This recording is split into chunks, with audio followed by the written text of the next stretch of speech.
وحده والصلاة والسلام على من لا نبي بعده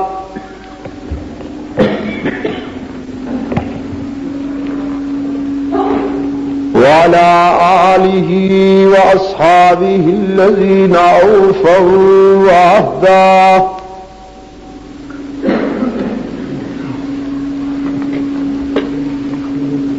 الذين هم مفاتيح الرحمة ومصابيح النور.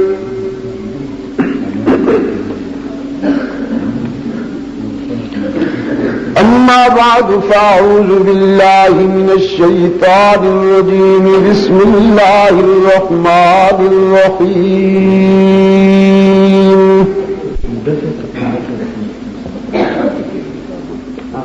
إبراهيم القواعد من البيت وإسماعيل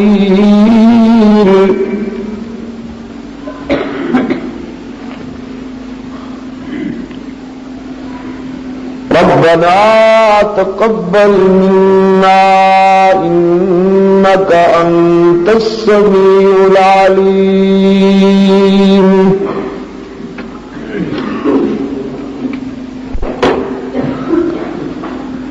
ربنا واجعلنا مسلمين لك ومن ذريتنا أمة مسلمة لك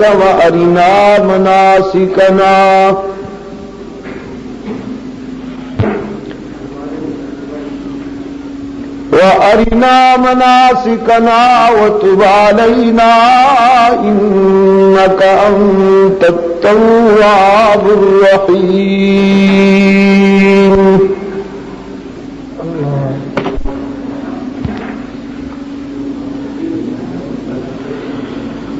ربنا واجعلنا مسلمين لك ومن ذريتنا أمة مسلمة لك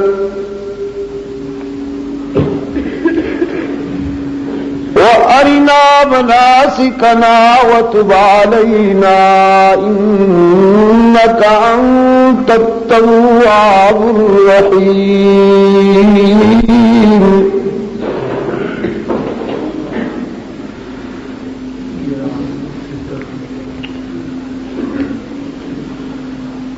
ربنا وبعث فيهم رسولا منهم يتلو عليهم آياتك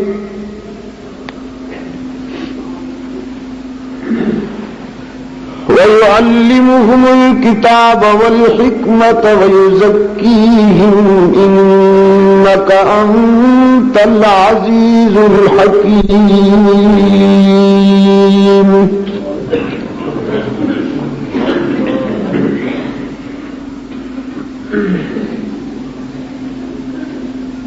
كافها يا عين صاد ذكر رحمة ربك عبده زكريا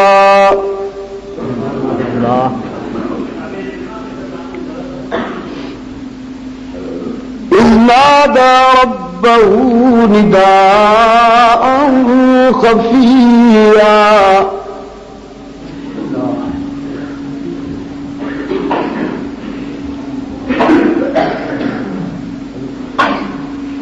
قال رب إني وهن العظم مني واشتعل الرأس شيبا ولم أكن بدعائك رب شقيا.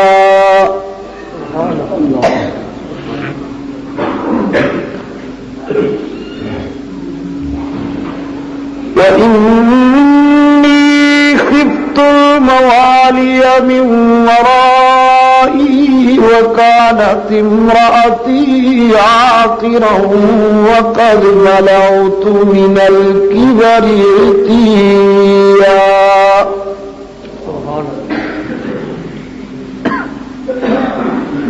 وإني خفت الموالي من ورائي وكانت امرأتي عاقرا فهب لي من لدنك وليا.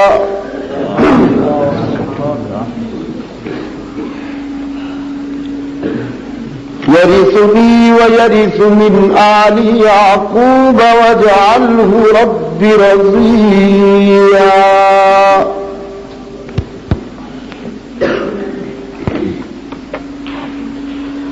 يا زكريا إنا نبشرك بغلام اسمه يحيى لم نجعل له من قبل سميا.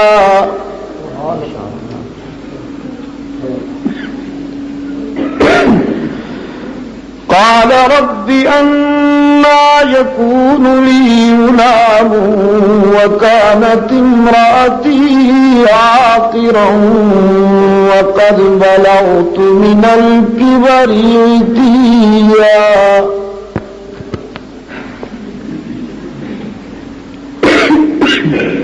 قال كذلك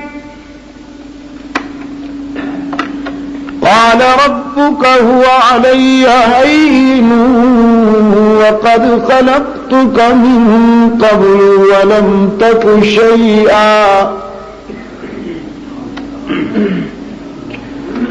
قال رب اجعل لي آية قال آيتك ألا تكلم الناس 3 ليال سويا.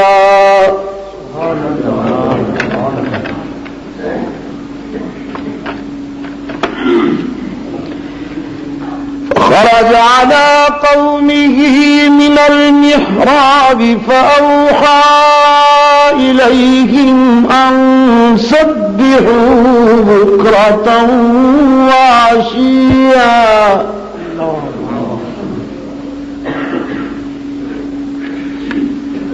يا يحيى خذ الكتاب بقوة وآتيناه الحكم صبيا وحنانا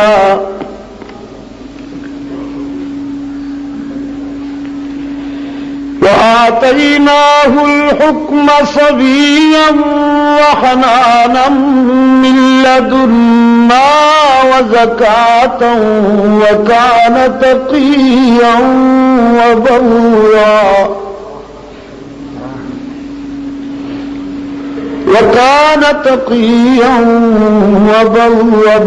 بوالديه ولم يكن جبارا عصيا.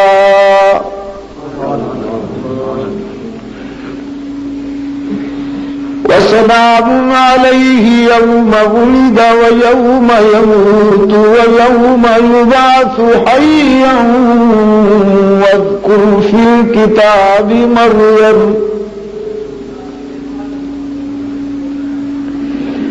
إذ انتبذت من أهلها مكانا شرقيا فاتخذت من دونهم حجابا فأرسلنا إليها روحنا فتمثل لها بشرا سويا.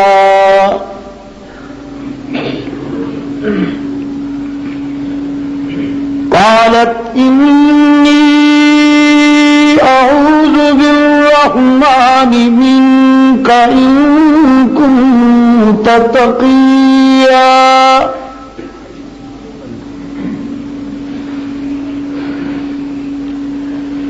قال إنما أنا رسول ربك لأهب لك غلاما زكيا.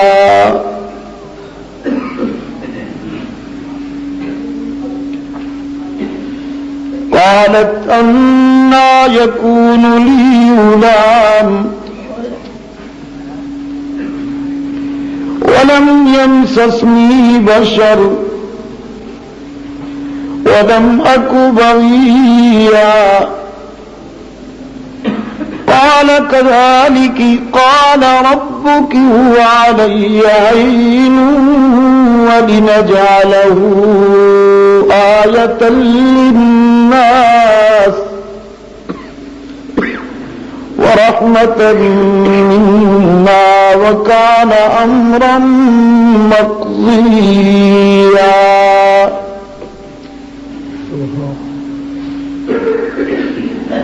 فحملته فانتبذت به مكانا قصيا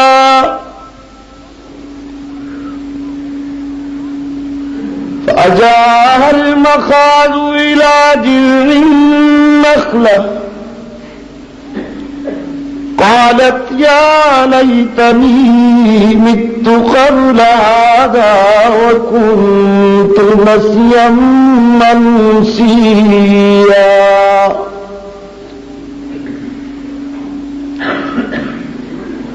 فناداها من تحتها ألا تحزني قد جعل ربك تحتك سريا وهزي إليك بجذع النخلة تساقط عليك رطبا جنيا فكلي واشربي وقري عينا فإما ترين من البشر أحدا فقولي إني نذرت للرحمن صوما فلن أكلم اليوم إنسيا صدق الله مولانا العظيم وصدق رسوله النبي الأمي الكريم ونحن على ذلك لمن الشاهدين والشاكرين والحمد لله رب العالمين.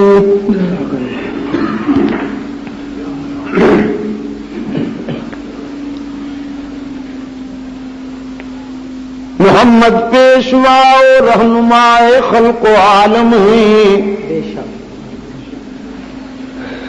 معزز ہیں، مکرم ہیں، مقدس ہیں، معظم ہیں، فروغ محفل ہستی میں نور عرش اعظم ہے، حبیب حق ہیں، مسجود ملک ہیں، فخر آدم ہیں، انہی کے رنگ سے رنگے گلے ہستی میں زینت ہے، اور انہی کی بو سے اتراگی بنی آدم کی طینت ہے.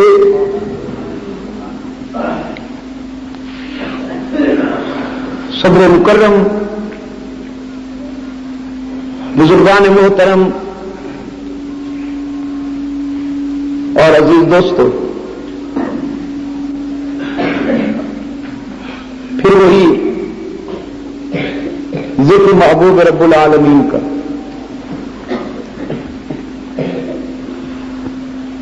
خدا مجھے نطق جبریل دے تو کہوں،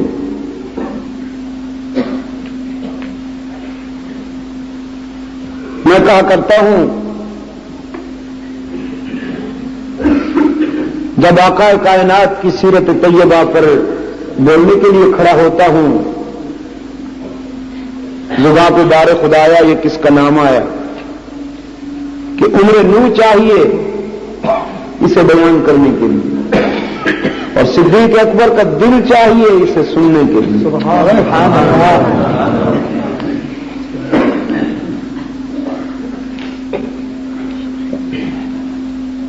عزیز دوستو،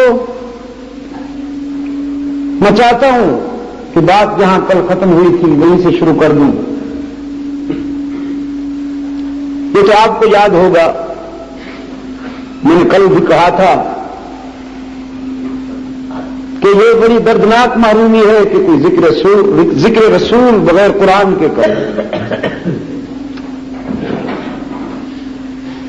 قرآن الفاظ کا نام ہے، اور محمد عربی تو مجسم قرآن ہیں.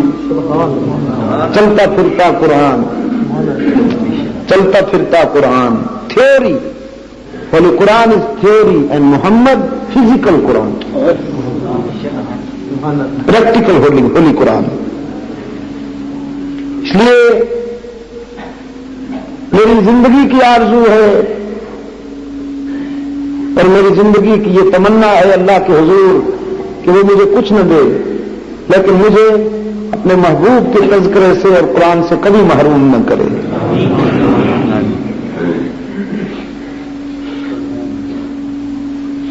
بس یہ سعادت میسر آ جائے تو اس پر زندگی کی ساری خوشیاں نچھاور کرنا میرے نزدیک کامیاب سودا ہے.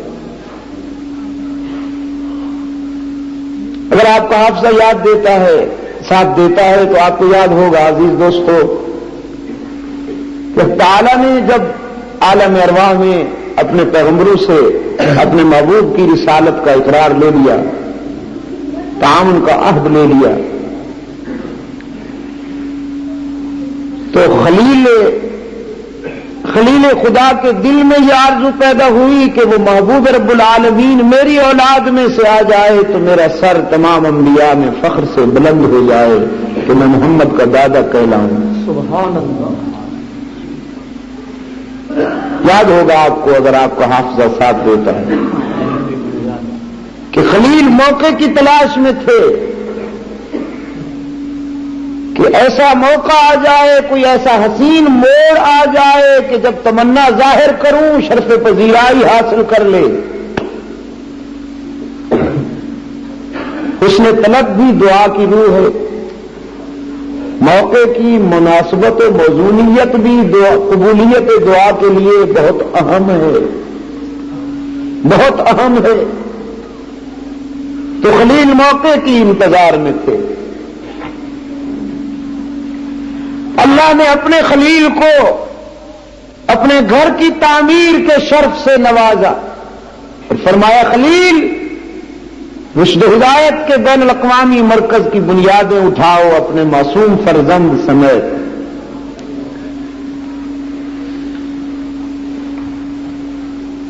فرمایا وَإِذْ يَرْفَعُ إِبْرَاهِيمُ الْقَوَاعِدَ مِنَ الْبَيْتِ وَإِسْمَاعِيلُ.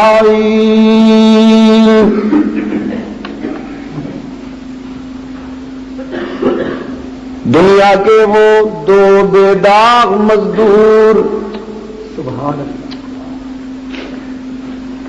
دنیا کے وہ دو اخلاص کش معمار، مقدس محنت کش، سویروں کا مرکز، اجالوں کا منبع،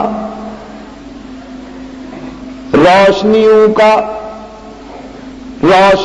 کا مینار بلند کر رہے ہیں، بنیادیں اٹھا رہے ہیں اور پسینے میں تربتر جبین اللہ کے حضور پیش کر کے التجا کرتے ہیں ربنا تقبل منا انک انت السمیع العلیم. سبحان اللہ. اے ہمارے داتا، اس گھر کے مالک، ہماری اس محنت کو قبول فرما لیجیے، ہماری اس جد و جہد کو قبول فرما لیجیے.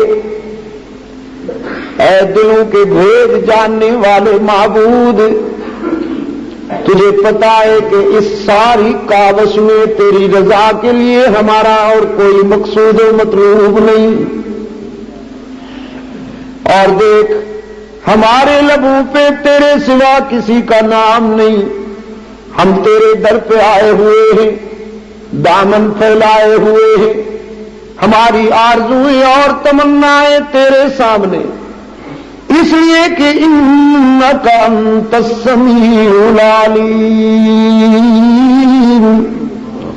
تو ہی تو ہے سننے والا، جاننے والا، تیرے سوا کوئی سننے والا نہیں، تیرے سوا کوئی درد دل کو جاننے والا نہیں. تو پھر تجھے نہ سنائے تو کسے سنائے؟ تیرے سامنے درد دل بیان نہ کریں تو کس کے حضور لے جائیں؟ ربنا وجعلنا مسلمین لک ومن ذریتنا امة مسلمة لک، اور اے ہمارے داتا ہمیں اور ہماری اولاد کو اپنے در کے سامنے جھکنے والا بھی بنا دے، اپنے گھر کے ادب و احترام کے قرینے بھی سکھا دے، تو ہمارا استاذ بن، ہمیں اپنے اس محترم گھر کے آداب بھی تو سکھا، اور اے داتا اگر میری اولاد میں سے یہاں آ کر کسی سے کوئی کوتاہی ہو جائے تو میں معذرت چاہتا ہوں، میرے بچوں کی لغزشیں بھی معاف کیجیے، اس لیے کہ تجھ سے بہتر کوئی معاف کرنے والا ہی نہیں، تجھ سے بہتر کوئی عفو درگزر کرنے والا ہی نہیں۔ رحمت عالم صلی اللہ علیہ وسلم نے فرمایا، دیکھو نا تمہارا باپ ابراہیم کتنی شفقت والا ہے کہ بیٹے ہزاروں سال بعد آ کے غلطیاں کریں وہ پہلے معافی مانگ رہے ہیں، بیت اللہ کے دامن میں معافی مانگ رہے ہیں کہ خدا بندہ اگر میرے بیٹے یہاں آ کر کوئی غلطی کر لے تو میں ہاتھ پھیلائے ہوئے ہوں، التجا کے معاف کر دیجئے گا۔ اللہ کی رحمت متوجہ ہوئی اور خلیل نے دامن پھیلا لیا، عرض کیا ربنا وبعث فیہم رسولا منہم یتلو علیہم آیاتک، اے میرے داتا اگر میرے اس پسینے کا صلہ دینا چاہتا ہے، اگر میری اس محنت کی اجرت دینا چاہتا ہے تو پھر اے قسام ازل، اے سب سے بہتر دینے والا، تجھ سے محمد مانگتا ہوں صلی اللہ علیہ وسلم، مجھے اپنا محبوب دے دے، میں نے تیرا یہ گھر تعمیر کیا اور تیرا محبوب اگر میری اولاد میں سے آئے گا تو میرا وہ لاڈلا بنے گا، میرا بیٹا بنے گا، وہ اس گھر کو آباد کرے گا، میں اس گھر کا معمار، تیرا محبوب اور میرا بیٹا اس گھر کا معلم، بس یہی ہے میری محنت کا صلہ، یہی ہے میرے پسینے کی قیمت کہ اپنا محبوب میری اولاد میں سے بھیج دے۔ کوہات کے روشن ضمیروں، میں کہا کرتا ہوں جب حضرت موسیٰ علیہ السلام فرعونیت سے ٹکرانے جا رہے تھے تو خداوند عالم سے انہوں نے بھی ایک مانگا، فرمایا وَأَخِي هَارُونَ هُوَ أَفْصَحُ مِنِّي لِسَانًا فَأَرْسِلْهُ مَعِيَ رِدْ أَن يُصَدِّقُنِي، میرے معبود میرا ہارون بھائی عمر میں تو چھوٹا ہے مجھ سے، لیکن تو نے اسے زبان دی ہے، زبان بڑی طاقت ہے زبان میں، بشرطے کہ زبان وہ کہ جس کا تعلق ضمیر سے ہو، معدے سے نہ ہو۔ کچھ سمجھ میں آیا آپ کی؟ اس زبان میں بڑی طاقت ہے جس کا تعلق معدے سے نہ ہو، ضمیر سے ہو۔ حضرت موسیٰ علیہ السلام نے التجا کی، خداوندہ میرا بھائی عمر میں تو مجھ سے چھوٹا صحیح، لیکن تو نے اسے فصاحت و بلاغت کی عظمت عطا کی ہے، وہ میرا رفیق بنا دے، میرا وزیر بنا دے، بات بن جائے گی، ہم دونوں مل کر فرعونیت کے پرخچے اڑا دیں گے۔ میں نے کہا فرعونی استبداد سے ٹکرانے کے لیے کلیم اللہ نے خدا سے ہارون کی فصاحت مانگی، اور انسانی قافلے کی دائمی قیادت کے لیے خلیل اللہ نے آمنہ کے لال کی رحمت مانگی، اور پھر آمنہ کے لال صلی اللہ علیہ وسلم نے ظلم و تشدد کی اندھیری رات کو ختم کرنے کے لیے خدا سے ابن خطاب کی جلالت مانگی۔ عدالت عمر فاروق تاج و تخت و ختم نبوت۔ کوئی مدعائے کلیم ہے، کوئی مدعائے خلیل ہے، اور فاروق وہ خوش نصیب ہے کہ جو مراد محبوب خدا ہے۔ کسی کے لیے موسیٰ نے ہاتھ اٹھائے علیہ السلام، کسی کے لیے حضرت خلیل نے ہاتھ اٹھائے علیہ السلام، اور کوئی ایسا خوش نصیب ہے بھی انبیاء کے بعد نبی بھی نہیں لیکن خوش نصیب ایسا ہے کہ اس کے لیے امام الانبیاء نے ہاتھ اٹھائے۔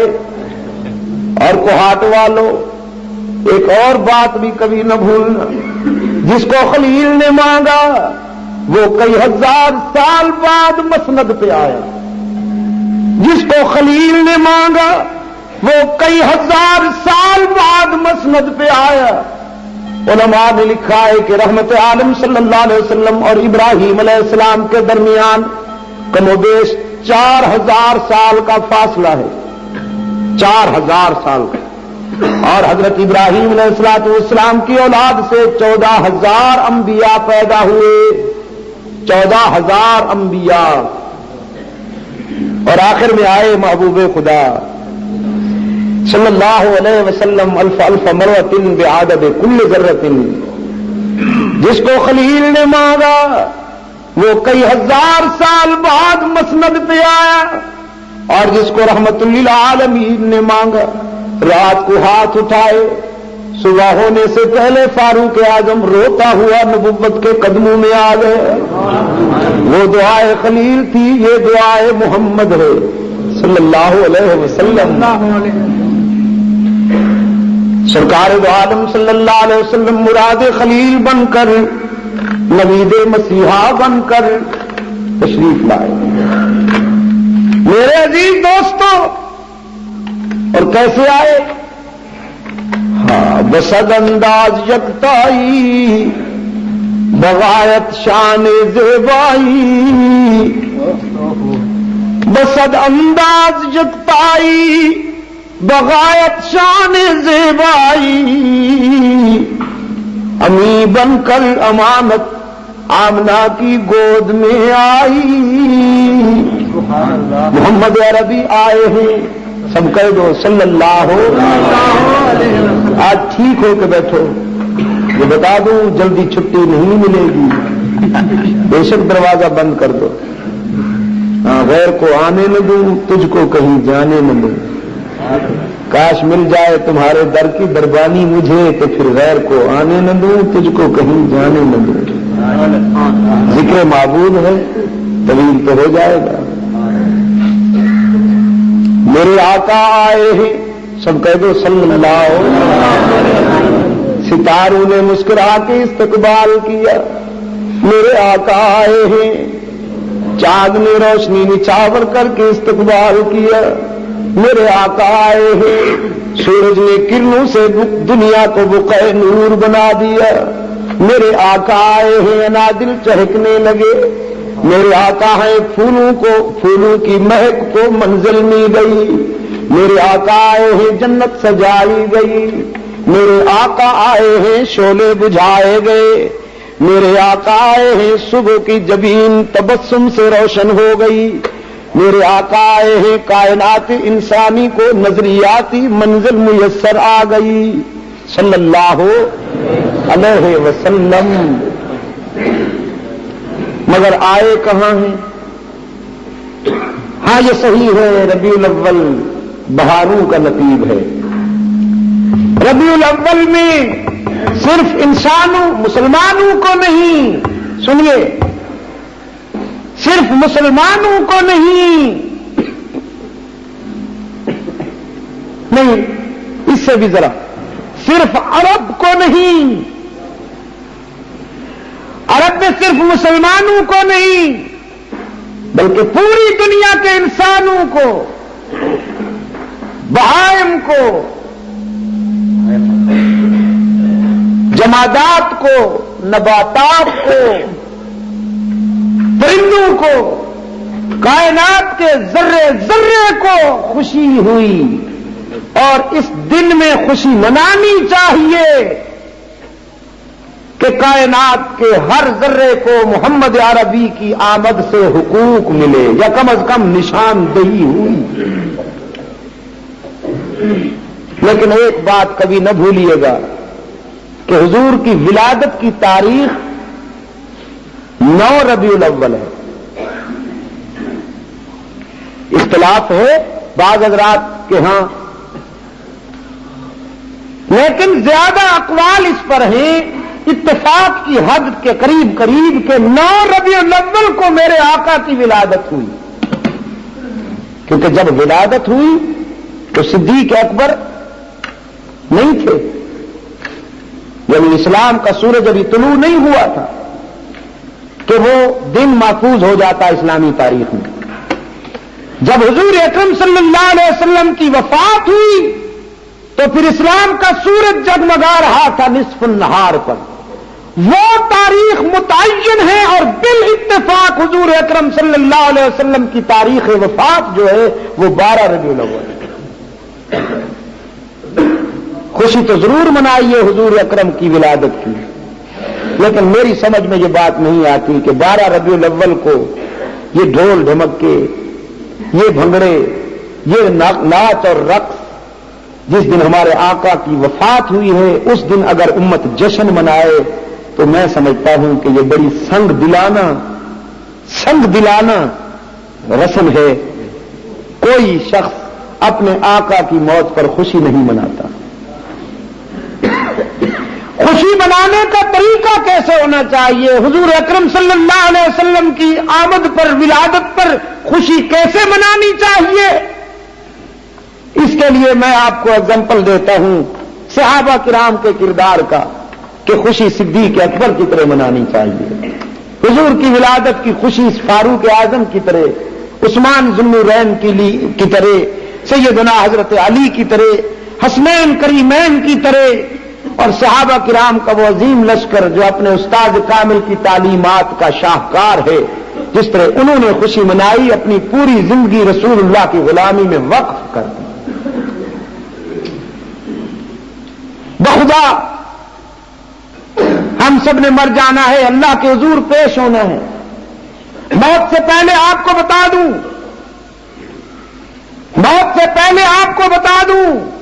کہ حضور اکرم صلی اللہ علیہ وسلم کے میلاد کی خوشی میں کسی صحابی نے چراغاں نہیں کیا، کسی صحابی نے بھنگڑا نہیں ناچا، الیاذ باللہ، رقص نہیں ہوا۔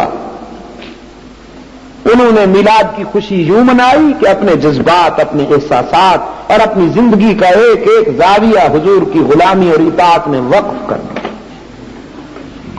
اور ہم ناچے کودے بہت، لیکن زندگی اپنے جذبات کے مطابق گزاری، نفس امارہ کی اطاعت میں گزاری، نہ معلوم حشر میں ہم کس صف میں کھڑے ہوں گے۔ سرکار دو عالم صلی اللہ علیہ وسلم کی ولادت باسعادت ہوئی۔ سیدہ آمنہ فرماتی ہیں والد گرامی تو پہلے ہی دنیا چھوڑ چکے،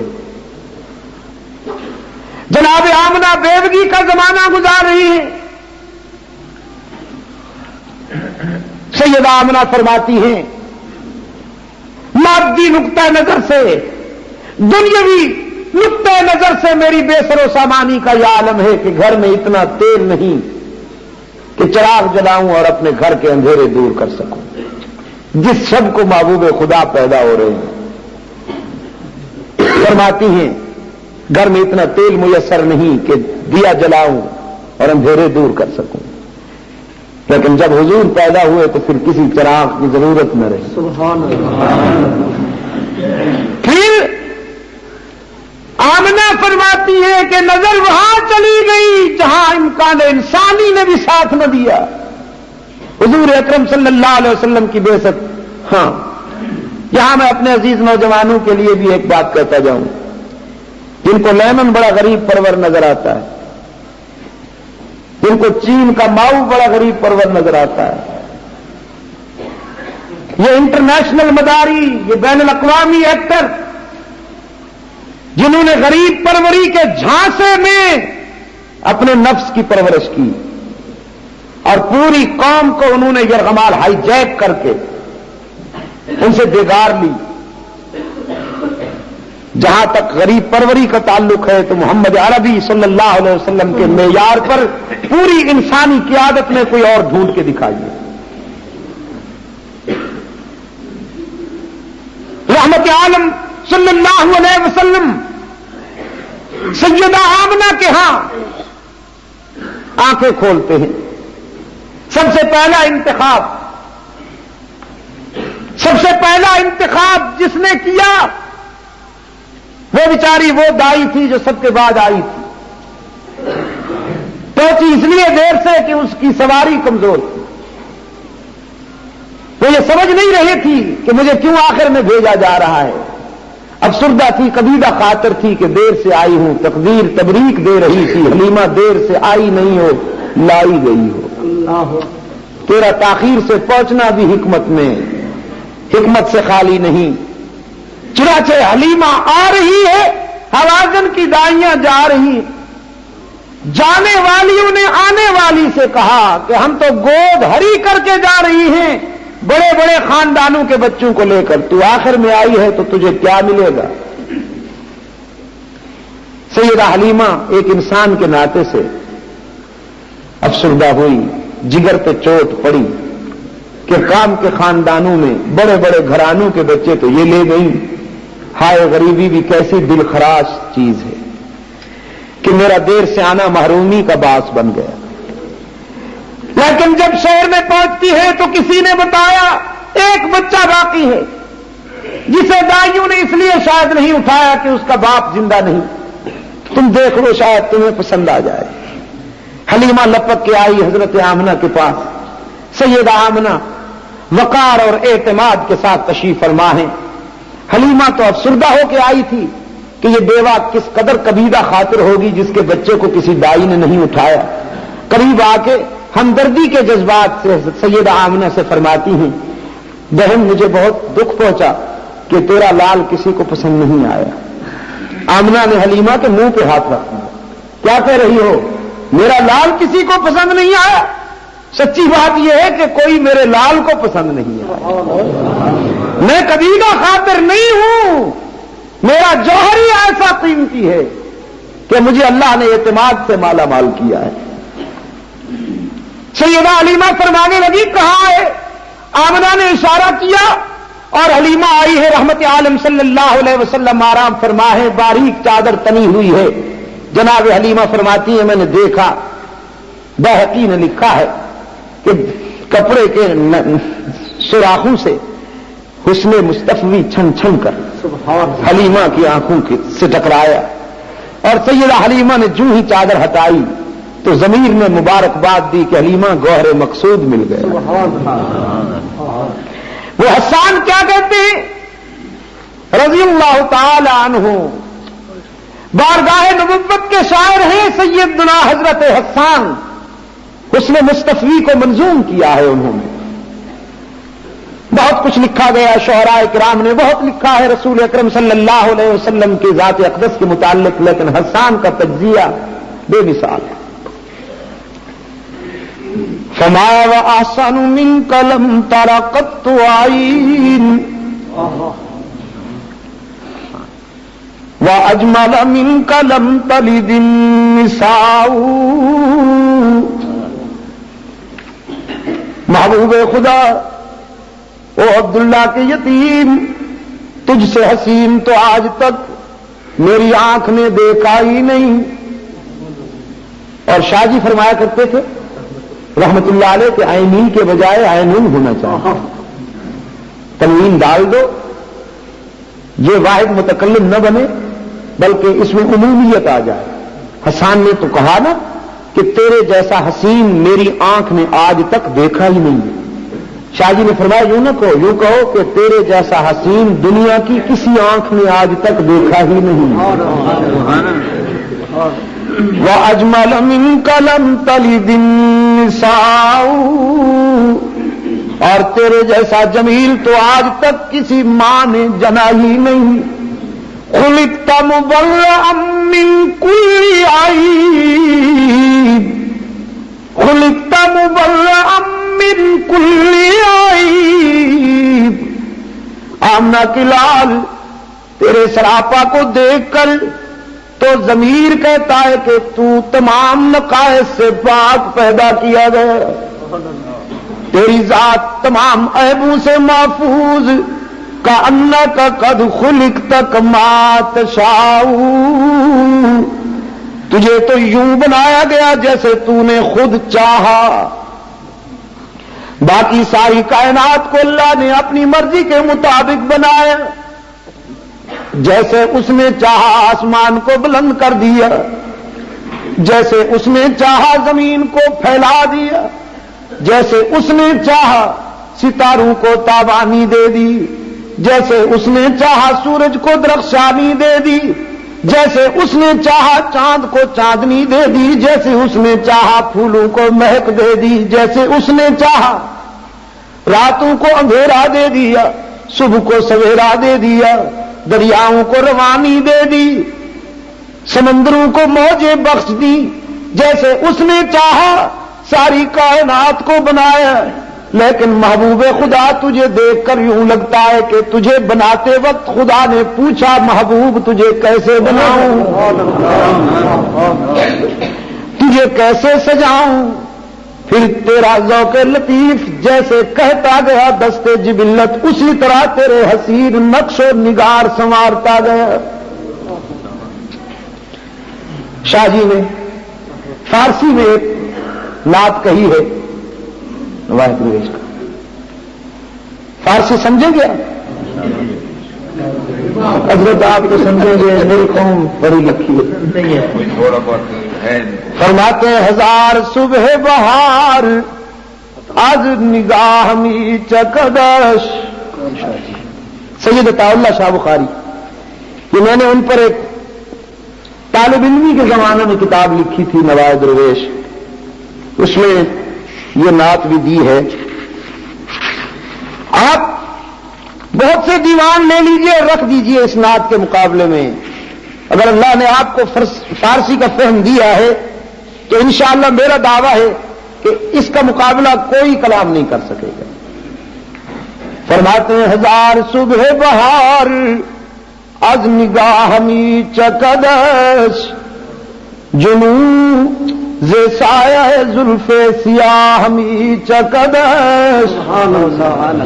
چمن چمن گل و نسری ز عکس رخ ریزد، سبد سبد گل خنداں ز راہ می چکدش. سبد سبد گل خنداں ز راہ می چکدش. جناب صدر بپیش گاہ جمال سے جلال سر بس جو، نعرہ تکبیر، امیر شریعت سید عطا اللہ شاہ بخاری. بپیش گاہ جمال سے جلال سر بس جو، چه خنداؤ چه تبسم کے جاہ می چکدش. چه خنداؤ چه تبسم کے جاہ می چکدش. صدافتاب بزیر گلیم می رخشد، صدافتاب بزیر گلیم می رخشد، ز دل کے فقر چے گویم کے مامی چکدش. اور ہزار حشر بدامن ہزار فتنہ بجے، ہزار فتنہ ز چشم سیاہ می چکدش. نگاہ کنید ببخت بلند بے وزنے، نگاہ اس اجڑی ہوئی بیوہ کی خوش قسمتی تو دیکھو. کہ جو بیوگی کے زمانہ میں زندگی کے 40ویں سال سے گزر رہی ہے. نگاہ خدیجہ خاتون اول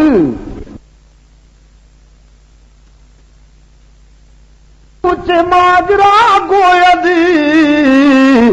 جزی کے اکثر ہر منہ گناہ می چکدش. آقا آئے ہیں جناب حلیمہ سید سرور کائنات صلی اللہ علیہ جی نہیں اب تو میری تقریر سنیں گے آپ تقریر سنیں گے آپ جی. اگر صدر کی توجہ ادھر ادھر ہو جائے تو باقیوں کا تو خدا ہاتھ ہے. میری صدارت کرنا یہ اردو میں بس حضرت اب تو ہو گیا. بعد میں آپ کو سنا دوں گا, تقریر کے بعد آ جائیے گا. میری اچھا خاصا امتحان ہوتا ہے. تو بہرحال جناب سیدہ حلیمہ نے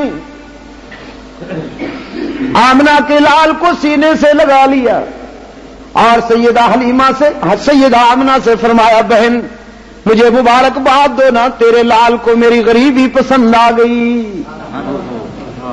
میری غریبی پسند آ. محبت کا جذبہ تو دو طرفہ ہوتا ہے نا. رحمت عالم صلی اللہ علیہ وسلم کو سینے سے لگا کر گئی, باہر آئی, شوہر سے کہا میں وہ لال لائی ہوں جو کسی نے نہیں اٹھایا, اور اس کی ماں نے کہا تھا کوئی میرے لال کو پسند نہیں آیا. جب میں نے دیکھا تو میرے ضمیر نے بھی یہی کہا کہ ہاں ایسے بچوں کو پسند نہیں کیا جاتا, ایسے بچے تو خود پسند کیا کرتے ہیں. اب لائی ہوں اٹھا کے, مگر اونٹنی کمزور ہے نا, سست رفتار ہے نا. آج تو میرے پاس عرب سماج کا وہ سرخ اونٹ ہوتا کہ اس پہ اپنے محبوب کو بٹھاتی, وہ چٹکی میں لے جاتا. اور بیچاری کمزور اونٹنی حلیمہ کی یہ باتیں سن کر شاید زبان حال سے کہہ رہی ہو کہ حلیمہ تم نے میری ناتوانی دیکھی ہے, جس کو اٹھا کے لائی ہو اس کی برکتیں نہیں دیکھی. جب تو مجھ پہ سوار تھی تو میں قدم نہیں اٹھا سکتی تھی, اب جسے تو لے کے آئی ہے بٹھا تو صحیح, قدم وہاں رکھوں گی جہاں نظر پڑے گی. سرکار دو عالم صلی اللہ علیہ وسلم کو کلیجے سے لگا کر حلیمہ اونٹنی پر بیٹھی ہے اور اونٹنی ہوا سے باتیں کر رہی ہے. کئی گھنٹے پہلے چلا گیا تھا جو حوازن کی دائیوں کا قافلہ, حلیمہ کی اونٹنی نے اسے چند لمحوں میں پا لیا. دائیوں نے اپنے پیچھے گرد اڑاتی ہوئی ایک اونٹنی دیکھی, ایک دوسرے سے کہنے لگی کوئی لٹیرا تو نہیں آ گیا. فطرت مسکرانے لگی, لٹیرا نہیں آ گیا, دنیا فکر و نظر کے لیے سویرا آ گیا. حلیمہ قریب سے گزری تو وہ کہنے لگی حلیمہ یہ تو نے اونٹنی کہاں سے بدل لی, تیری اونٹنی تو بہت کمزور تھی. حلیمہ کہنے لگی پہچانو نا, اونٹنی نہیں بدلی, اس کی رنگت دیکھو, قد و قامت دیکھو, اس کے تمام گلیا وہی ہے, سواری نہیں بدلی, سوار بدل گیا. مجھے اللہ نے وہ عطا کر دیا جو تمہارے مقدر میں نہیں تھا. حلیمہ گھر لائی اور پھر غریبی سامنے آ گئی. سوچتی ہیں کیا کروں, دودھ گھر میں نہیں, بکریاں کمزور ہیں. جو بکری کبھی دودھ نہیں دیا کرتی تھی حلیمہ کی نظر پڑی تو اس کے تھنوں میں دودھ اتر آیا ہے. جلدی سے برتن اٹھایا, دودھ نکالنے بیٹھی, برتن ایک بھر گیا, دوسرا لائی, وہ بھر گیا, تیسرا بھر گیا, گھر کے سارے برتن بھر گئے, لیکن بکری کا دودھ ختم نہیں ہوتا. تقدیر نے پکارتے ہوئے کہا حلیمہ آج جس نے تیرے گھر میں قدم رکھا ہے, تیرے گھر کے نہیں پورے شہر کے برتن ختم ہو سکتے ہیں, لیکن اس کی میزبانی میں خدا کا بھیجا ہوا دودھ ختم نہیں ہوگا. یہ نحوستیں مٹانے کے لیے آیا ہے صلی اللہ علیہ وسلم, یہ غربت کو ختم کرنے کے لیے آیا ہے, یہ بے سر و سامانی کا خاتمہ کرنے کے لیے آیا ہے. حلیمہ نے سرکار دو عالم صلی اللہ علیہ وسلم کی جبین چومی اور دودھ پلانے لگی, تو جس حصے سے حلیمہ کے دوسرا بچہ دودھ پیتا ہے اپنا, حلیمہ نے اس حصے میں جب رحمت عالم صلی اللہ علیہ وسلم کو دودھ پلانا چاہا تو آقا نے منہ پھیر لیا. ایک مرتبہ نہیں بلکہ رضائی مدت میں جب تک دودھ پیتے رہے کبھی اس حصے سے دودھ نہیں پیا جو حصہ دوسرے بھائی کے لیے وقت تھا. اس لیے کہ یہ تو حقوق کی بحالی کے لیے آیا تھا, حقوق چھیننے کے لیے تو نہیں آیا تھا. میرے عزیز دوستو, رات یہیں گزر جائے گی اگر انہی باتوں کو لے لوں. فضائل اور مناقب کا جہاں تک تعلق ہے تو میں پہلے عرض کر چکا ہوں, عمر نور چاہیے اسے بیان کرنے کے لیے. لیکن اب مجھے اجازت دیجیے کہ میں حضور اکرم کی نبوی سیرت کے پہلو پہ آ جاؤں. مجھے اجازت دیجیے کہ ہمارے لیے سب کچھ اسی میں ہے.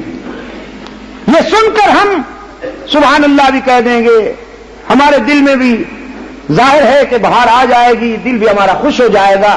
لیکن ہماری زندگی میں انقلاب کے لیے, تبدیلی کے لیے حضور اکرم صلی اللہ علیہ وسلم کی نبوی سیرت کا جو آغاز ہے وہ ہے ہماری عملی زندگی کا معیار. 40 سال گزارے ہیں میرے آقا نے, 40 سال گزارے ہیں, اور اب اللہ کی طرف سے حکم ہوا کہ محبوبم اپنی نبوت کا اعلان فرما دیجئے. سب سے پہلی وہی ہرا کی خلوتوں میں آئی ہے. میری ماؤں تک, میری بہنوں اور بیٹیوں تک بھی میری یہ آواز پہنچ رہی ہوگی, اور اگر اس وقت نہیں پہنچ رہی تو کیسٹوں کے ذریعے پہنچے گی.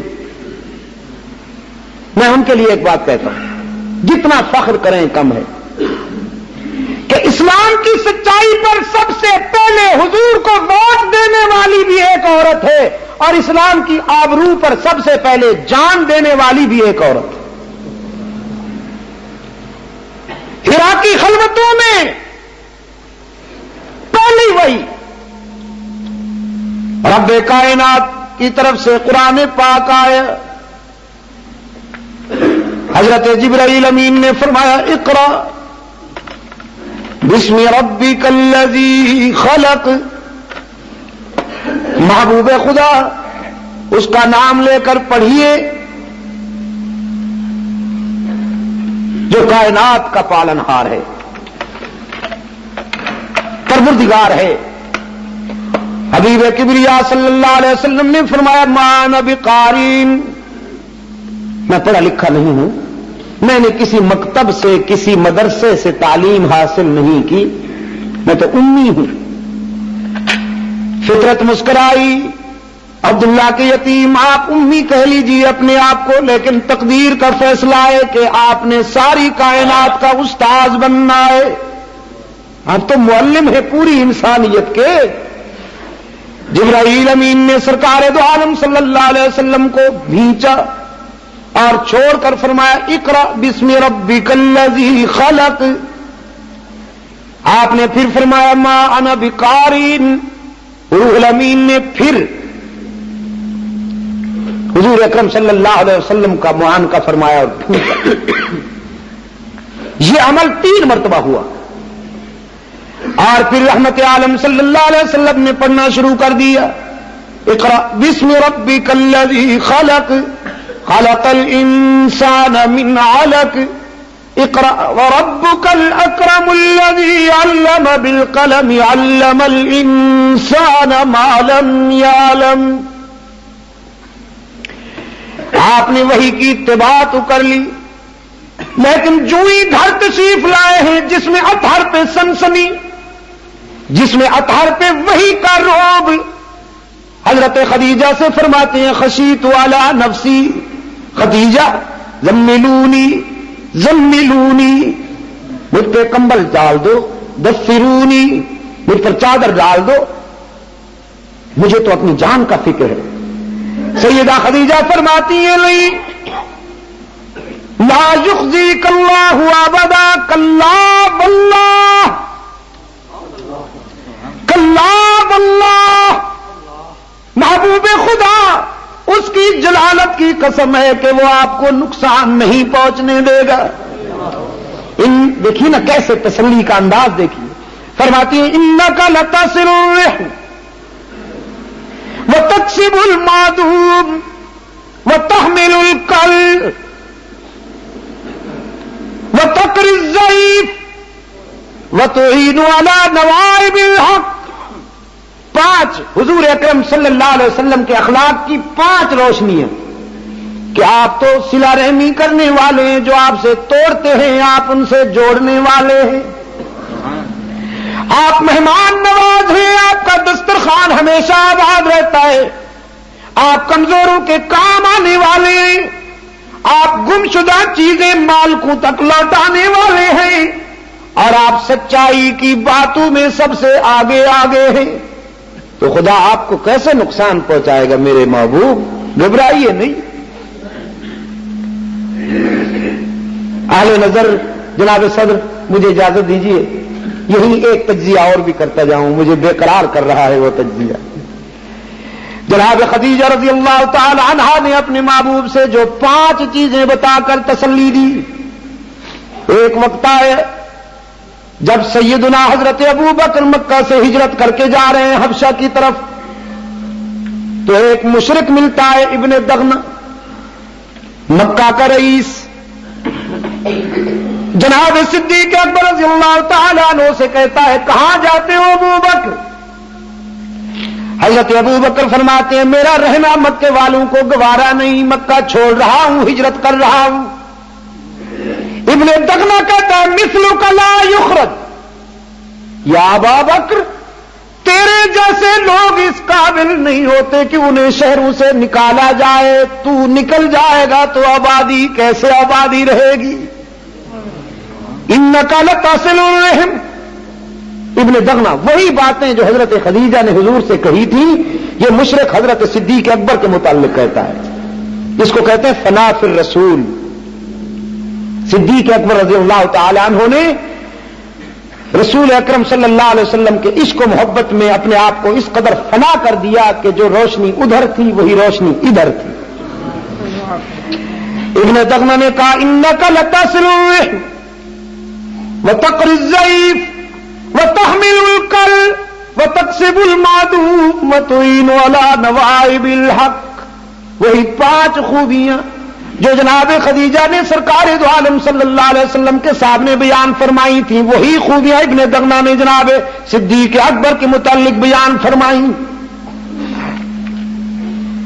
اس لیے اہل نظر نے لکھا ہے کہ صدیق اکبر جو ہیں جمال نبوت کا عکس کامل ہے، جمال نبوت کا عکس کامل ہے، رازدار نبوت ہیں. جتنی عمر میرے آقا کی اتنی عمر صدیق اکبر کی. جس تاریخ کو رحمت عالم صلی اللہ علیہ وسلم نے وصال فرمایا اسی تاریخ کو جناب صدیق اکبر نے دنیا چھوڑ دی. جہاں میرے آقا نے ڈیرے لگائے وہیں صدیق اکبر نے ڈیرے لگا لی. اور حضور نے فرمایا حقذا نحشر یوم القیامہ، جس طرح ہم دنیا میں ایک دوسرے سے جدا نہیں ہوئے حشر میں بھی اسی طرح اٹھیں گے.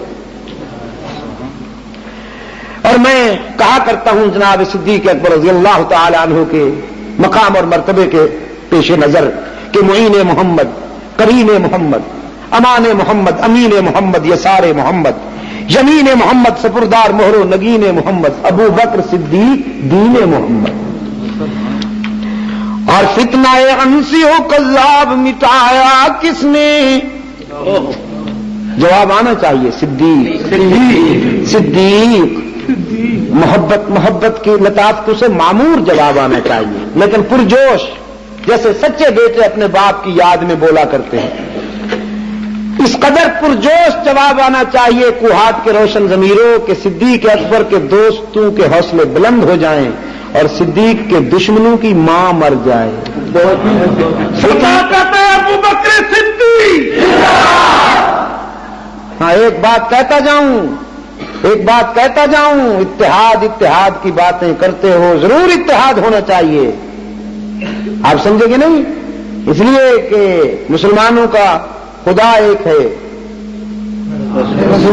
رسول ترتیب صحیح رکھنا، خدا ایک ہے، رسول ایک ہے، قرآن ایک ہے، آگے بھی چلنا ہوگا. ابو بکر ایک ہے، ہاں بیت اللہ بھی ایک ہے، ٹھیک ہے، خدا ایک ہے. جب خدا آ گیا تو بیت اللہ تو آ گیا. خدا ایک ہے، رسول ایک ہے، کتاب ایک ہے، صدیق ایک ہے، فاروق ایک ہے، عثمان ایک ہے، علی ایک ہے، صرف خدا رسول اور کتاب اللہ ہی اسلام نہیں، ابو بکر بھی اسلام ہے، فاروق اعظم بھی اسلام ہے، عثمان ذوالنورین بھی اسلام ہے۔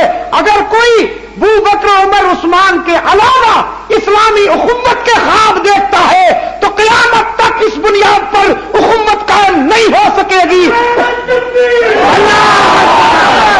اسلامی اخوت کے لیے اور اسلامی اتحاد کے لیے یہ ناگزیر ہے، یہ ضروری ہے کہ پہلے صدیق کی غلامی، فاروق اور عثمان کی غلامی کا دم بھرنا ہوگا، پھر اتحاد ہوگا۔ نعرہ تکبیر، نعرہ صحابہ، عظمت صحابہ، دیانت صحابہ۔ میں نے تو اس دن کہا یہ میری باتیں پھر بہت سے لوگوں کو برداشت نہیں ہوتی، پھر ان کا ٹمپریچر اپسٹ ہو جاتا ہے، ان کی طبیعت خراب ہو جاتی ہے، لیکن میں اپنی عاقبت کو سنوارنے کے لیے یہ باتیں کہتا ہوں، کہتا رہوں گا، جب تک سانس آ جا رہا یہ کہتا رہوں گا کہ صدیق عمر عثمان و علی اسلام ہیں۔ ان کو اگر کوئی اسلام سے علیحدہ سمجھتا ہے تو اس کی بھول ہے۔ میں نے اس دن کہا، آتا ہوں، میں نے کہا اتحاد اس کا نام ہے کہ اسٹیٹ بینک ہال میں ایک کانفرنس رکھو، اس میں بھی آتا ہوں، ادھر سے بھی کوئی بلا لو، ہو سکے تو خمینی کو بلا لو، نہیں تو کوئی پاکستان میں خمینی بن جائے، اسے بلا لو۔ میں اہل بیت کے فضائل بیان کرتا ہوں، وہ صحابہ کا مقام بیان کریں، یہ اتحاد کا منظر ہوگا۔ میں مقام صدیق اکبر بیان کر، وہ میں مقام علی المرتضیٰ بیان کرتا ہوں، وہ مقام فاروق اعظم بیان کریں، ٹھیک ہے کہ نہیں؟ ٹھیک ہے۔ میں مقام حسن بیان کرتا ہوں، وہ مقام معاویہ بیان کرے۔ میں سیدہ فاطمہ کی عظمت بیان کرتا ہوں، وہ عفت عائشہ بیان کرے، پھر وہ ہمارے بھائی، ہم ان کے بھائی، لیکن وہ دے صحابہ کو گالیاں، ہم اہل بیت کے ہوں غلام، ہمارا ایمان اس وقت تک مکمل نہیں ہوتا جب تک ہم علی کی محبت کو اپنا جزو ایمان نہ بنا لیں۔ ٹھیک ہے کہ نہیں؟ ٹھیک ہے۔ میں آپ سے پوچھتا ہوں، جس کے دل میں علی کی محبت نہیں وہ کون ہے؟ ارے چھوڑیے جی مسلمان، وہ باپ کا ہی نہیں، اپنے وہ اپنے باپ کا ہی نہیں۔ سرحد کی زبان میں بات کروں نا، پٹھانوں کی زبان میں، جو علی نو اپنا محبوب نہیں سمجھتا، بندے کا پتر ہی نہیں۔ جس کا دل حضرت علی، حضرت حسین اور حضرت حسن اور حضرت فاطمہ کی عقیدت سے خالی ہے، وہ اپنے باپ کا ہو نہیں۔ تو پھر جس کے دل میں ابو بکر، عمر، عثمان اور معاویہ کی محبت نہیں، وہ اپنے باپ کا کہاں ہے؟ اتحاد یوں ہوگا، یہ تو نہیں کہ ہم اہل بیت کے فضائل بیان کریں اور وہ صحابہ کو گالیاں دیں۔ سیدہ عائشہ رضی اللہ تعالی عنہا، ہائے جس کا دوپٹہ بدر میں اسلام کا پرچم بن گیا۔ عائشہ کوئی معمولی ہستی کا نام ہے؟ عائشہ اس کو کہتے ہیں جس کے بستر پہ خدا کا قرآن اترا ہے۔ صدر محترم، عائشہ اس کا نام ہے جس نے کئی مرتبہ جبرائیل امین کو اصلی حالت میں دیکھا۔ عائشہ اس کو کہتے ہیں جسے کئی مرتبہ عرش بری سے جبرائیل امین نے آ کے کہا محمد عربی سے کہ محبوب خدا اپنی عائشہ سے کہہ دو کہ خدا سلام کہتا ہے، اور یہ لفنگے اس کو گالیاں دیں۔ یہ حادثے کی پیداوار، یہ رات کے تاریک سناٹو کی ذریت، یہ چلتے پھرتوں کی نسل سیدہ عائشہ کو گالیاں دے اور ہمیں اپنا بھائی سمجھے۔ ہماری اخوت اور برادری کی بنیاد یہ ہے کہ صدیقہ کو اپنی ماں سمجھو، ہر مومن کی ماں ہے جناب صدیقہ، اس کا احترام کرو، تم ہمارے بھائی، ہم تمہارے بھائی۔ نعرہ تکبیر، خلافت راشدہ۔ فتنہ انسیوں کا لاب مٹایا کس نے، جم کے مل کے ذرا جوش سے، جہاں سے، یہاں سے نہیں، یہاں سے میں غلط کر رہا ہوں، مجھے یہاں سے کہیے، یہاں سے، یہاں سے نہیں۔ فتنہ انسیوں کا لاب مٹایا کس نے، بس اس خیال سے کہو کہ شاید یہ لفظ صدیق ابھی ابھی پوسٹ ہو کے پہنچ جائے سبز گنبد کی بہاروں میں، اور رحمت للعالمین صلی اللہ علیہ وسلم تک یہ تازہ بتازہ ڈاک پہنچے کہ اللہ کے محبوب تیرے غلام آج کوہاٹ کی جامع مسجد بہادر شاہ میں جمع ہیں، حاجی بہادر جامع مسجد حاجی بہادر رحمت اللہ علیہ میں جمع ہیں۔ آپ کی سیرت بیان ہو رہی تھی، آپ کا ایک رضاکار آپ کی سیرت اور آپ کی ذات اقدس کے اردا گرد گھومنے والی کہانی بیان کر رہا تھا۔ آپ کے غلام کبھی روتے تھے، کبھی سبحان اللہ کہتے تھے، اور کبھی ان کے دل کی دنیا میں عجیب کیفیت طاری ہو جاتی تھی۔ پھر حضور آپ کے پہلو میں سونے والے آپ کے یار غار کی بات بھی آ گئی تھی، وہ بڑی محبت کے ساتھ نام لے رہے تھے صدیق۔ تو میں آپ سے پوچھتا ہوں، جب حضرت صدیق اکبر یہ سنیں گے تو چپ رہیں گے؟ اپنے محبوب سے کہیں گے میرے آقا ایک طرف مجھے گالیاں دی جا رہی ہیں اور ایک طرف میرے رضاکار میرا نام محبت سے لے رہے ہیں، تو میرے محبوب ان کے لیے آپ دعا کر دینا کہ اللہ ان کی دنیا بھی سنوار دے، عقبہ بھی سنوار دے۔ اگر صدیق کی سفارش پر نبوت نے دعا فرما دی اور ہم یاد آ گئے تو بیڑا پار ہو گیا کہ نہ ہو گیا؟ ابو بکر صدیق اتنا انسیوں کذاب مٹایا کس نے، زور ردت کا زمانے سے ہٹایا کس نے، اور فارس و روم کو مٹی میں ملایا کس نے، کفر کو موت کا پیغام سنایا کس نے، ساری اسنین ہے اللہ کا شہدائی ہے، جا کے بھی پہلوئے محمد میں جگہ پائی ہے، یا تو صدیق کے اوصاف کا اقرار کرو ورنہ لازم ہے کہ قرآن سے انکار کرو۔ خلافت راشدہ صدیق اکبر بھول جانے کے قابل ہیں؟ بولو نا، صدیق کو بھلایا جا سکتا ہے؟ جب ذکر رسول ہوگا تو ذکر ابو بکر بھی لازمن ہوگا میرے دوستو۔ ہم اسے کیسے بھولیں کہ جس کے پیدا ہونے پر جناب صدیق اکبر رضی اللہ تعالیٰ عنہ کی والدہ اپنے نومولود کو گود میں لیے بیٹھی ہیں، بہتی والے نے لکھا ہے کہ پکارنے والے نے ابو بکر کی ماں کو مبارکباد دی کہ یا امت اللہ بالتحقیقی ابشری بالولد العتیقی اسمہ فی السماء صدیقی وبالخاتم النبیین فی الغار رفیقی۔ اللہ کی کنیز عرش بری سے مبارکباد قبول کر کہ جو بیٹا لیے بیٹھی ہو یہ آگے چل کے امت میں عتیق بنے گا، پیغمبر کا غار کی تنہائیوں میں رفیق بنے گا، اور آسمان کی بلندیوں پہ اس کا لقب صدیق گونجے گا۔ میرے دوستو، عزیز دوستو، جناب خدیجہ رضی اللہ تعالیٰ عنہ نے فرمایا محبوبم گھبرانے کی بات نہیں، آپ جس کے نمائندہ ہیں وہ آپ کو نقصان نہیں پہنچنے دے گا۔ رحمت عالم صلی اللہ علیہ وسلم نے پہلی فرسٹ سپیچ فرام محمد صلی اللہ علیہ وسلم صفا کی بلندیوں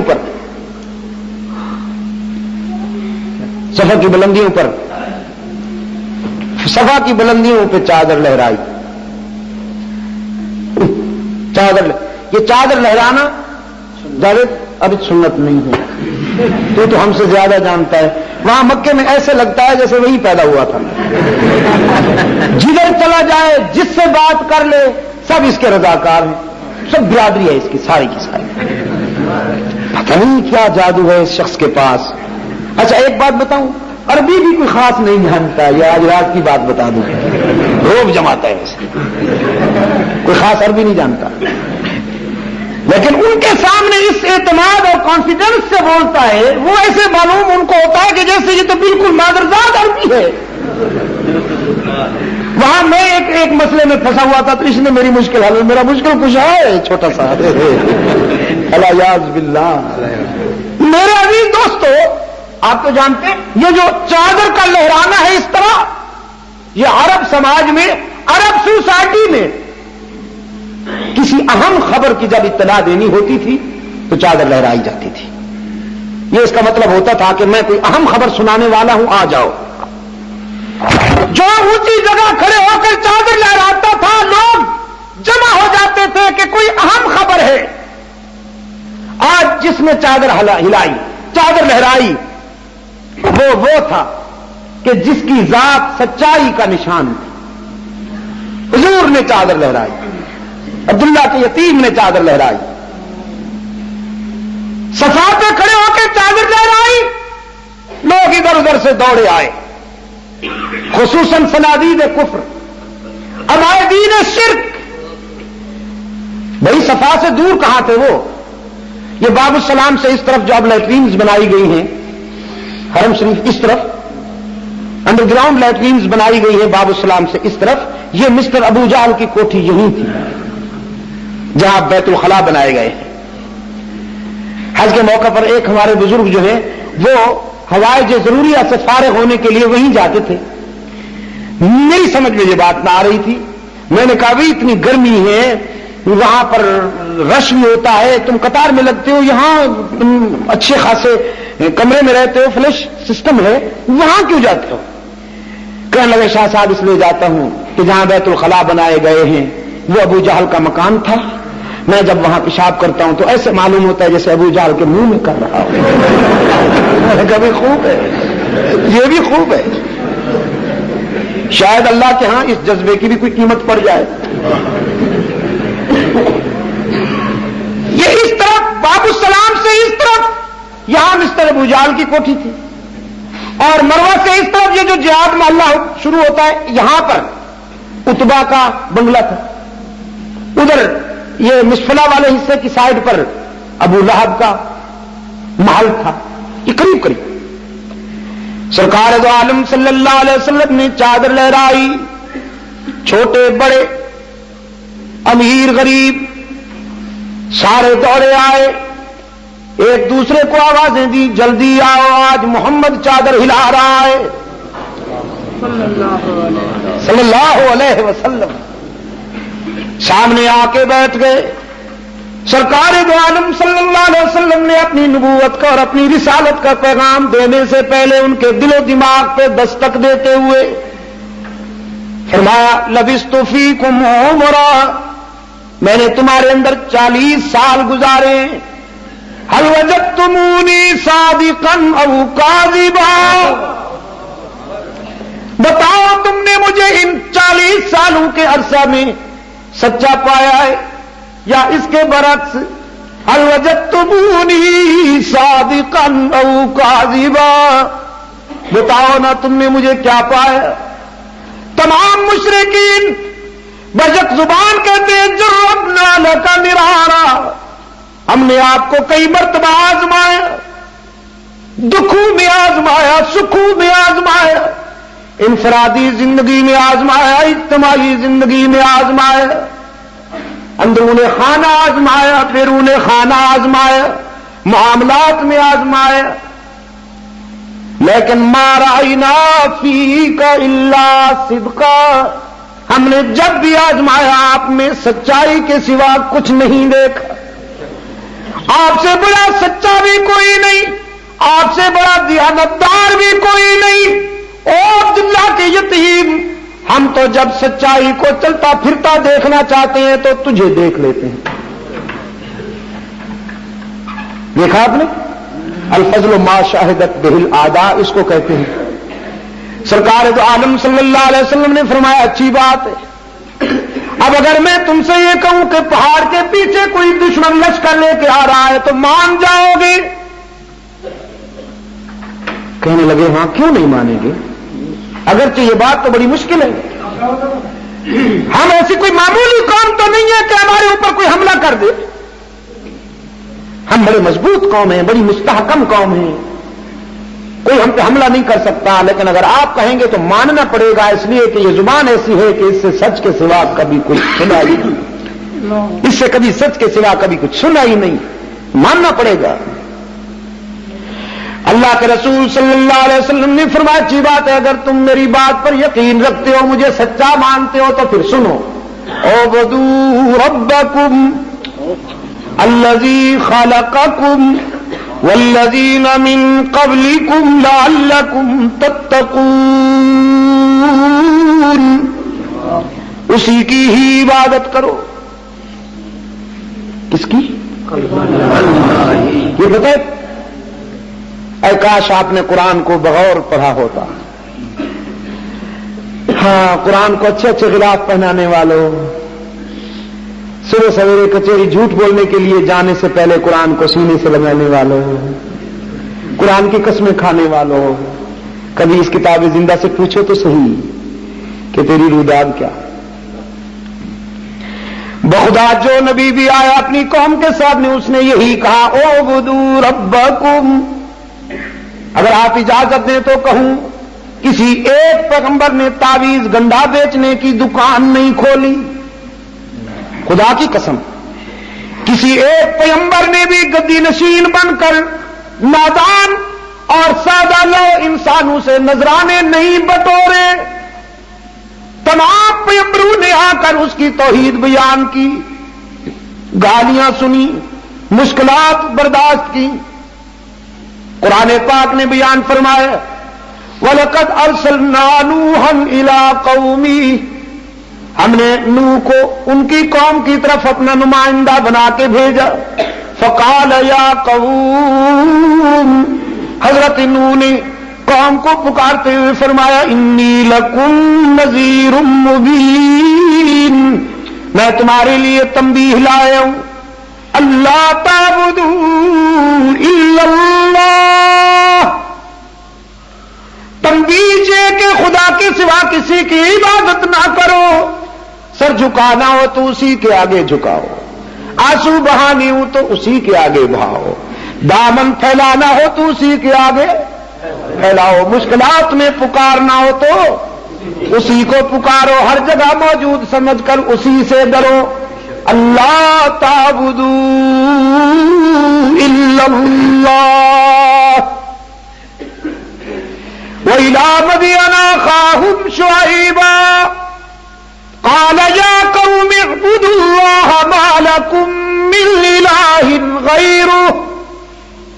ہم نے شعیب کو مدین کی طرف بھیجا، انہوں نے بھی آ کے اپنی قوم سے فرمایا اللہ کے سوا کسی کی عبادت. وَإِلَىٰ عَادٍ أَخَاهُمْ هُودًا. اور ہم نے عاد کی طرف ہود کو اپنا نمائندہ بنا کے بھیجا. فَقَالَ يَا قَوْمِ اعْبُدُوا اللَّهَ مَا لَكُم مِّنْ إِلَٰهٍ غَيْرُهُ. حضرت ہود نے بھی اپنی قوم سے فرمایا اللہ کے سوا کسی کے سامنے سر نہ جھکاؤ، خدا کے سوا کسی کو مشکل کشا نہ سمجھو، اللہ کے سوا کسی کو ہر جگہ موجود نہ مانو. وَإِلَىٰ ثَمُودَ أَخَاهُمْ صَالِحًا.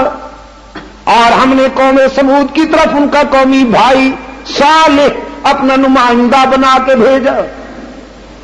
کوہات کے روشن ضمیروں، ارباب اہل نظر، ارباب فکر و نظر، قرآن کی یہ ادا قابل غور ہے کہ متعدد مقامات پر اللہ نے نبیوں کو ان کی قوم کا بھائی کہا. وَإِلَىٰ مَدْيَنَ أَخَاهُمْ شُعَيْبًا وَإِلَىٰ عَادٍ أَخَاهُمْ هُودًا وَإِلَىٰ ثَمُودَ أَخَاهُمْ صَالِحًا. کہ ہم نے مدین کی طرف ان کا بھائی شعیب بھیجا، ہم نے عاد کی طرف ان کا بھائی ہود بھیجا، ہم نے ثمود کی طرف ان کا بھائی صالح بھیجا. تو یہ خدا نے اپنے نبیوں کو قوم کا بھائی کہا، توہین تو نہیں ہو گئی؟ نہیں. یہ میں اس لیے پوچھ رہا ہوں کہ بعض دوست لفظ بھائی سے الرجک، کرنٹ لگتا ہے بیچاروں کو، دیکھو جی نبی کو بھائی کہتے ہیں. اجمی فنکار قوم کو لڑانے کے لیے کئی قسم کے وہ گھر رکھے ہیں، ہیلے بہانے گھر رکھے ہیں ملت اسلامیہ کے گھر میں آگ لگانے کے لیے. انبیاء علیہ الصلوۃ والسلام کی اخوت کی نسبت قوم کی طرف کرنا توہین نہیں ہے بلکہ سنت اللہ ہے. قرآن پاک نے یہ اطلاع دی ہے کہ سب سے پہلے یہ اصطلاح خدا نے استعمال کی کہ اپنے نبیوں کو ان کی قوموں کا بھائی قرار دیا. میرے عزیز دوستو، تمام انبیاء علیہ الصلوۃ والسلام نے فرمایا اعبدوا اللہ ما لکم من الہ غیرہ. اور ایک مقام پہ رب العالمین نے فرمایا اپنے محبوب سے وذکر فی کتاب ابراہیم. میرے محبوب ذرا کبھی کبھی قرآن کے آئینے میں اپنے دادا ابراہیم کا نظریاتی حسن و جمال بھی دیکھ لیا کیجئے. وذکر انہ کان صدیقا نبیا، کہ ابراہیم ہمارا سچا پیغمبر تھا. ہم نے ابراہیم کو اپنی دوستی کے لیے چن لیا، ابراہیم کو صراط مستقیم عطا کیا، ابراہیم کے سر پہ نبوت اور رسالت کا تاج رکھا. رب العالمین نے لطف و عطا کی کوئی کمی نہ کی، لطف و عطا میں حد کر دی، لیکن ابراہیم نے بھی ایثار اور وفا میں کوئی کمی نہ کی. کیوں دوستو؟ ابراہیم نے ایثار و وفا میں کوئی کمی کی نہیں. جب اس نے چاہا تو وطن چھوڑ دیا. ہاں، جب باطل مقابلے میں آیا تو حق کی لاج رکھنے کے لیے اپنے آپ کو آگ میں جھونک دیا. جب اس نے چاہا تو اپنے لخت جگر اور بیوی کو ویرانے میں بٹھا دیا، اور پھر جب اس کی مصیت ہوئی تو اپنے لخت جگر کے گلے پر خنجر چلا کے دکھا دیا. خدا نے لطف و عطا میں کوئی کمی نہ کی، تو ابراہیم نے بھی ایثار و وفا میں کوئی کمی نہ کی. آگ میں کود گئے، وطن چھوڑ دیا، بیوی اور بچے کو ویرانے میں بٹھا دیا، لخت جگر کے گلے پر خنجر چلا دیا. لیکن کوہاٹ کے دوستو، ان تمام مرحلوں سے پہلے ایک اور نازک مرحلہ تھا جس سے سب سے پہلے ابراہیم کو گزرنا پڑا، اور وہ مرحلہ تھا کہ تبلیغی سفر کا آغاز کرتے ہی مقابلے میں باپ آ گیا. کیا کہا اقبال نے؟ یہ شہادت گئے الفت میں قدم رکھنا ہے. لوگ آسان سمجھتے ہیں مسلمان ہونا، خدا خواہی بلا خواہی. تبلیغی سفر کا آغاز کرتے ہی مقابلے میں باپ آ گیا، اور باپ بھی کوئی معمولی نہیں تھا، بہت بڑا مجاور تھا. ابراہیم علیہ السلام کا باپ کیا تھا؟ مجاور تھا. کیا بناتا تھا؟ کیا کہا آپ نے؟ تو نہیں یار، قرآن پاک نے فرمایا قال ابراہیم لابیہ وقومہ ما ھذہ التماثیل.